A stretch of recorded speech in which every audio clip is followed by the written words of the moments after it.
મહાદેવ નમઃ શિવાય। તો આજે ફરીથી તમારા માટે મસ્ત એવું એક લેસન લઈને આવ્યો છું જે ખરેખર તમે આખું લેસન જોશો તો તમને ખરેખર આનંદ થશે। આપણે લગભગ કાળ ગુજરાતી મીડિયમના બાળકો માટે ભણાવી દીધા છે। યુપીએસસી જીપીએસસી સુધીનું ક્વેશ્ચન ટેપ આપણે ઓલરેડી મૂકેલું છે, નો ડાઉટ। તો આજે આપણે તમારા માટે કંઈક નવું અને કંઈક સારું લાવ્યા છે। તમારો ટાઈમ સીધી બાત નો બકવાસ થાય એટલા માટે આપણે લખવાનો ટાઈમ બચે, એટલા માટે આપણે ઓલરેડી આગળ અડધો કલાકની મહેનત કરી દીધી છે કે જેનાથી એ થાય। હવે આજનો વિડિયો તમે દેખશો તો અમુક વસ્તુ એવી છે કે જે પ્રોફેસર લોકો હોય એમને બી ક્વેશ્ચન ટેગની અંદર તકલીફ પડે છે, અને જો તમે આ વિડિયો અમે કહ્યું એવી રીતના પહેલી વાર જોઈ લેવાનું, બીજી વાર સરસ મજાનો તમારા આ 13 થી 15 નિયમો છે એને અમે શોર્ટ કર્યા છે, લખી દેવાના। એટલે એવું નથી કે આ 6 થી 12 ના ધોરણ માટે છે, પણ આખો વિડિયો જોવા જઈએ તો ક્વેશ્ચન ટેગ એ યુપીએસસી જીપીએસસી દરેક જગ્યાએ અંગ્રેજીમાં 1 માર્ક્સનો આ પ્રશ્ન પૂછાય છે। એટલે નાના મોટા સૌના માટે આ લેસન બહુ મહત્વનું છે। પણ આ લેસન જોયા પહેલો તમને કારની માહિતી કમ્પલસરી હોવી જોઈએ, તો જ તમને આ લેસન આવડશે। એટલા માટે કાર પહેલા દેખી લેજો પછી આ લેસન દેખજો, બાકી તમારી મરજી સાહેબ, આપણો પ્રયત્ન ચાલુ જ છે। તો આપણે શરૂઆત કરીએ, સીધી વાત નો બકવાસ। હવે ક્વેશ્ચન ટેગ એટલે શું? તો ગુજરાતીમાં આને કહેવામાં આવે છે અનુપ્રશ્નો।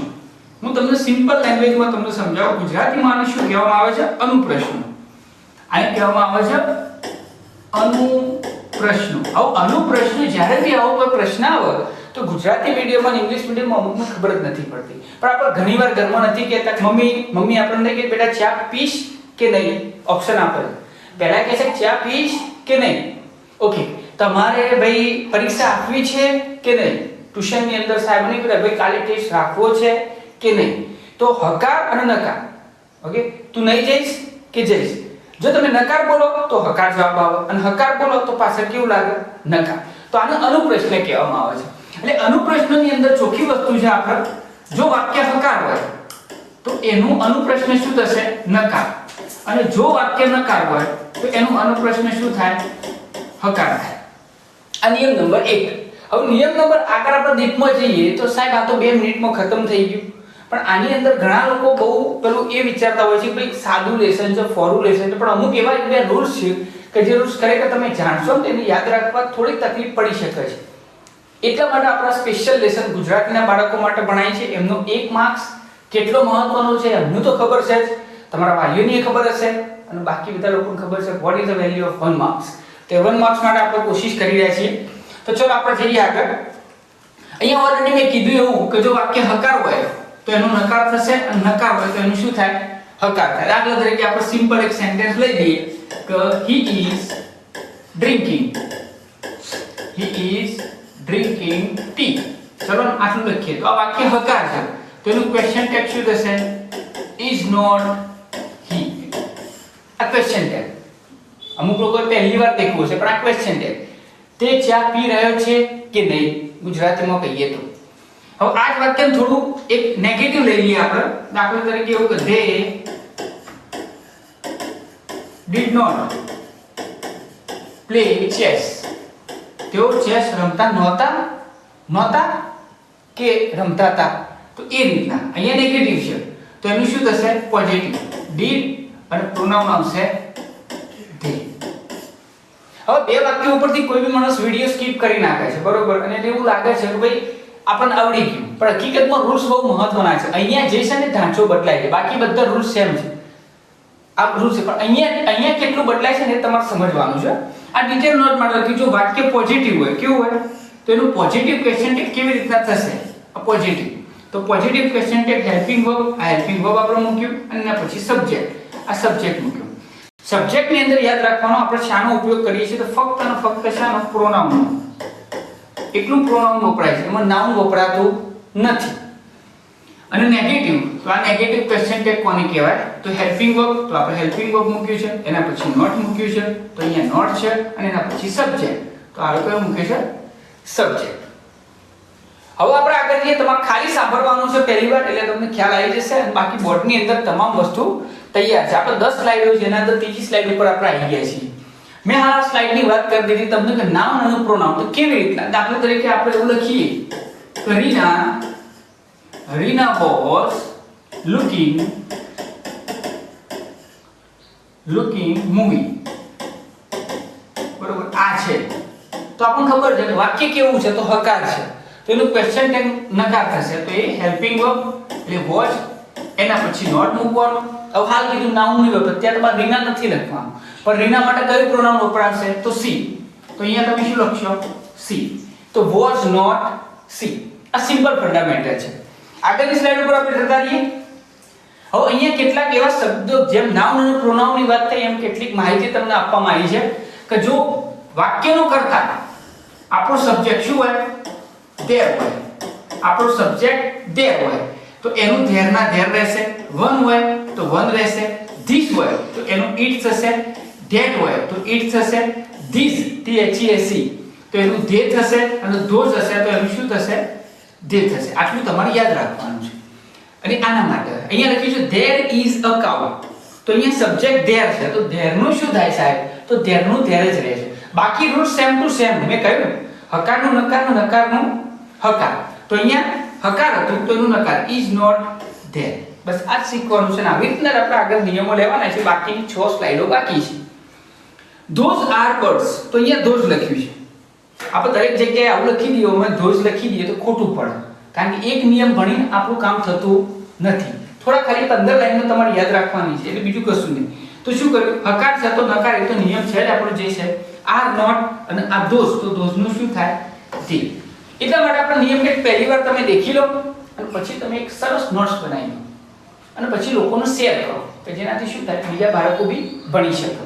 આગળની સ્લાઇડ ઉપર આપણે જતા રહીએ. તો આ બી બહુ મહત્વનું છે. હવે અહીંયા શું મહત્વનું છે તમારે સમજવાની જરૂર છે. મેં ના કીધું દરેક સ્લાઇડની અંદર તમને કંઈક નવું જાણવા મળશે. દરેક સ્લાઇડની અંદર તમે જાણશો કે ના ભાઈ સાહેબ મહેનત કરી છે.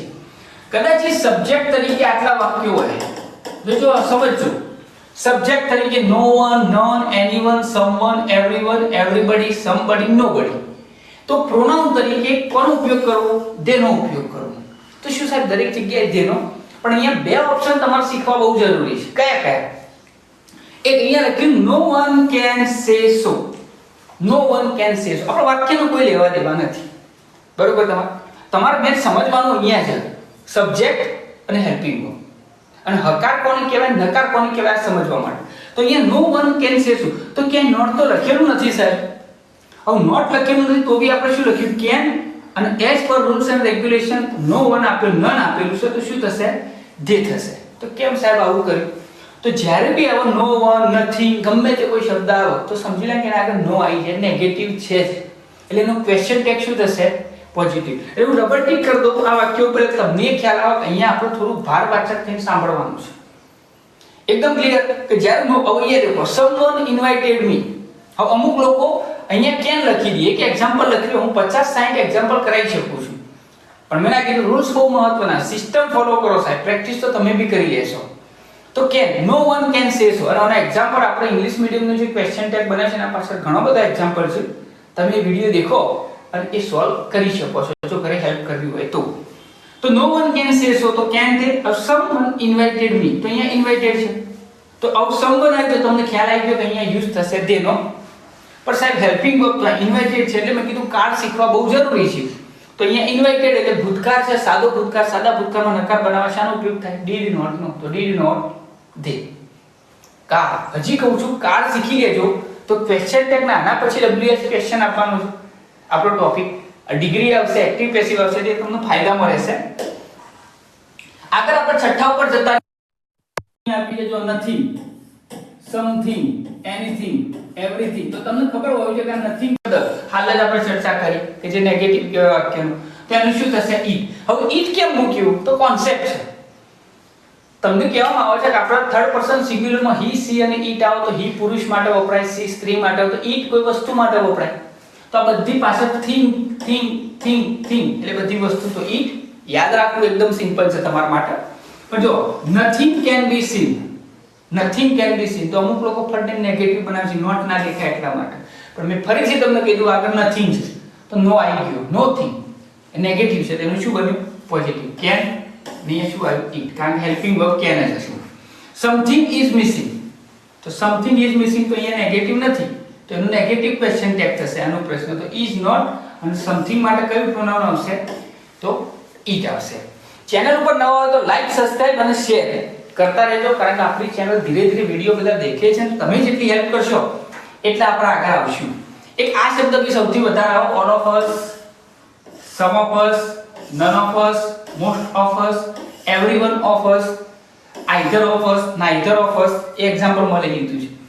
તો જ્યારે અસ આવે તો પ્રોનાઉન તરીકે વી યુઝ કરવું છું કે 80% આવડશે. એક્ટિવ પેસિવનો વિડિયો તમે દેખશો અને જ્યારે તમે ભણશો ત્યારે આ ઓટોમેટિક તમને ખ્યાલ આવી જશે. તો અહીંયા આપેલું all of you are welcomed. તમે બધા ગુજરાતી કરવાની કોઈ જરૂર નથી આપણે. All of you are welcomed, all of you. તો એના માટે શું આવશે? વી આવશે. આખો સબ્જેક્ટ છે, આખો શું છે? સબ્જેક્ટ છે. અને એના પછી વર્બ આપેલું આર, તો શું થશે? Are not, are not we. Neither of you can do it. હવે અહીંયા કેન યુ લખ્યું છે સાહેબ, નોટ નથી તો બી. તો નાઈધર એ કેવો છે? જ્યારે વાક્યમાં નાઈધર, નથિંગ, નો વન આ બધું આવે તો એને શું કહેવાય? નેગેટિવ કહેવામાં આવે છે. આગળની સ્લાઇડ ઉપર આપણે જતા રહીએ. બહુ સરસ છે, તમને આવડે એવી જ છે. આ બહુ મહત્વની વસ્તુ છે, બધા લોકો ભૂલ કરતા હોય છે. જ્યારે આઈ એમ પૂછાય તો એનું ક્વેશ્ચન ટેગ શું થશે? Are and I. આ સૌથી વધારે યાદ રાખો. આઈ એમ યોર ફ્રેન્ડ તો એને આર નોટ આઈ. આ એનું શોર્ટ ફોર્મ. શોર્ટ ફોર્મ કે ઇંગ્લિશ મીડિયમનો જે આપણો ક્વેશ્ચન ટેગનો વિડિયો છે એના પાછળ બધી ડિટેલ આપેલી છે. આની અંદર તમને ડિટેલમાં એ તમે ચેક કરી લેજો. હવે બે શબ્દો નવા છે, ડેર અને નીડ. અમુક છોકરાઓ તો પહેલી વાર સાંભળ્યા હશે કદાચ, એમને ખબર જ નહીં હોય, કારણ કે સ્કૂલની અંદર જો રાઈટ ઇન્ફોર્મેશન બધા આપતા હોય તો જરૂરી હતું, પણ અમુક જગ્યાએ બાળકોને લેસ એજ્યુકેશન મળે છે. તો ડેર અને નીડ આ એક ઓક્સિલરી વર્બ કહેવામાં આવે છે. હવે આપણે તમારા ઓક્સિલરી વર્બમાં એમાં પડવાની જરૂર નથી, પણ ડેર અને નીડમાં તમે સમજો આપણે તો અમુક બે રીતે પૂછાય છે. અમુક ટાઈમે વર્બ તરીકે પૂછાય ને અમુક ઓક્સિલરી તરીકે પૂછાય. હી ડેર નોટ સ્પીક. જો હી ડેર નોટ સ્પીક તો અહીંયા મેન સહાયકારક ક્રિયાપદ તરીકે વપરાય છે આપણી ભાષામાં કહીએ તો ડેર નોટ આપેલું છે તો સિમ્પલ વસ્તુ, ડેર નેગેટિવ હતું તો પોઝિટિવ કર્યું અને હી કરી દીધું. હી નીડ નોટ કેમ હિયર તો અહીંયા નીડ આપેલું, નીડ નોટ તો હેલ્પિંગ વર્બ લીધું છે તો શું કર્યું? નેગેટિવ હતું પોઝિટિવ કરી દીધું નીડ અને પછી પ્રોનાઉન મૂકી દીધું હી. પણ આ ત્રીજું વાક્ય થોડું મહત્વનું છે. અહીંયા નીડ હતું પણ અહીંયા એને વર્બ તરીકે લીધું છે નીડ્સ. મેં ફરીથી કહી દઉં, કાર જેટલા પાકા કરશો ને, કારનો વિડિયો જેટલી વાર દેખશો એટલી વાર મગજમાં ચોંટી ગયા તો આવડી જ જશે ક્વેશ્ચન ટેગ. તો અહીંયા એસ લાગ્યો છે એટલે કાર ઓળખી લેવાનો આપણે કયો છે? સાદો વર્તમાનકાર છે. સાદા વર્તમાનકારમાં નકાર બનાવવા શાનો કે ડુ નોટ કે ડઝ નોટ નો. હવે ડુ નોટ વાપરવું, ડઝ નોટ વાપરવું. તો ત્રીજો પુરુષ એકવચન કરતા હોય તો ડઝ નોટ અને ના હોય તો ડુ નોટ. અહીંયા હી છે ત્રીજો પુરુષ એકવચન એટલે આપણે શું મૂક્યું છે? Does not. માત્ર બે સ્લાઇડો બાકી છે તમારા માટે. વિડિયોનો પૂરો જોજો તો તમને ફાયદો થશે. આ યુઝ ધ ટુ એક વર્ડ્સ આવે છે, એમાં બે રીતે આપણે ક્વેશ્ચન ટેગ બનાવી શકીએ છીએ. કોટો યુઝ ધ ટુ નો ઉપયોગ કરીએ, કોટો ડીડ નોટ નો ઉપયોગ કરીએ. મેં આવો 5 એક્ઝામ્પલ લઉં તો બી સેમ ટુ સેમ રહેવાનું છે એટલે એક એક એક્ઝામ્પલ લઉં છું. C use the to go to temple. જો અહીં આપેલું છે તો આનું બે રીતે થાય. એક તમે આવી રીતના બનાવશો ડીડ નોટ સી તો બી રાઈટ હશે, અને બીજું યુઝ ધ નોટ સી લખશો તો બી રાઈટ હશે. બરોબર? એટલે આ બે વસ્તુ તમારા ઓપ્શનમાં પૂછાય, ઓપ્શનમાં પૂછાઈ શકે. યુપીએસસી જીપીએસસી ની અંદર લગભગ નીચે ઓપ્શન હોય છે. હવે તો 10 11 12 ની અંદર બી ઓપ્શન આવી ગયા છે, પણ આપણે શીખવાનું જરૂરી છે. આ ખાસ શીખવાનું છે. નેગેટિવ છે. હવે આગળના રૂલ્સ તમે પ્રોનાઉનના ફાઈ ગયા છે, પણ જ્યારે બી વાક્યમાં ફ્યુ હોય, લિટલ હોય, નાઈધર હોય, નન હોય, નો વન હોય, નથિંગ હોય, અમુક વાત થઈ ગઈ આપણે હાર્ડલી હોય, તે બધા વાક્ય કેવા કહેવાય? નેગેટિવ કહેવાય. તો એમનું ક્વેશ્ચન ટેગ શું બનશે? પોઝિટિવ બનશે.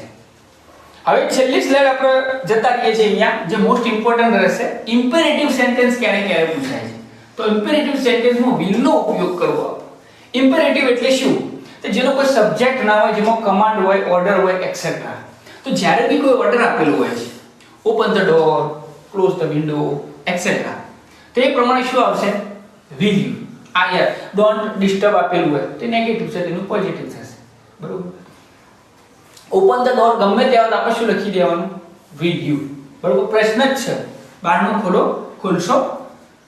ઇમ્પેરેટિવ કાંટનો ઉપયોગ ક્યારે થાય? જ્યારે કોઈ એડવાઇસ કે કોઈ એવી વસ્તુ આપવામાં આવી હોય જરૂરિયાત વાળી, બરોબર, ઓર્ડર કે કમાન્ડ ના હોય, તો ત્યારે આપણે કાંટનો ઉપયોગ કરી શકીશું કે નહીં એ માટે યુઝ કરીશું. Mind your own business.